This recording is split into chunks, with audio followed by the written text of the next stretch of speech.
Finally Bihar में Chirag Paswan official तरीके से बीजेपी पार्टी में शामिल हो चुके हैं। चाचा पशुपति पारस और चिराग पासवान के बीच अनबन की खबरें बहुत समय से चल रही थी, लेकिन बीजेपी के द्वारा ही चाचा भतीजे को आपस में मिलाने की जो कवायद थी वो पूरी हो चुकी है, क्योंकि पशुपति पारस और चिराग पासवान इन दोनों के एक होने से कहीं ना कहीं बीजेपी को भी फ़ायदा होने वाला है। पशुपति पारस और भतीजे चिराग पासवान के बीच जो जंग थी वो रामविलास पासवान के मृत्यु के बाद हुई।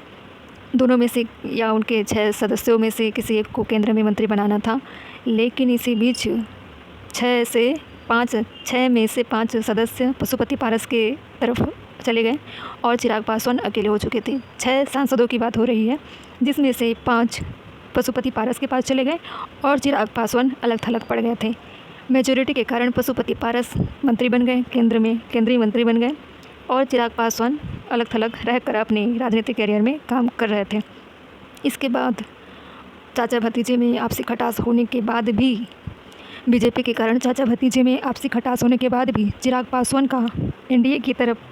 जो भाव था वो लगातार बना रहा। एक सकारात्मक भाव की बात हो रही है, उसका फ़ायदा बीजेपी ने चाचा भतीजे को एक करने के लिए इस बार उठा रही है और चाचा भतीजे के बीच का मनमुटाव भी कम होने लगा और कोशिश हो रही है कि दोनों आपस में मिलकर ही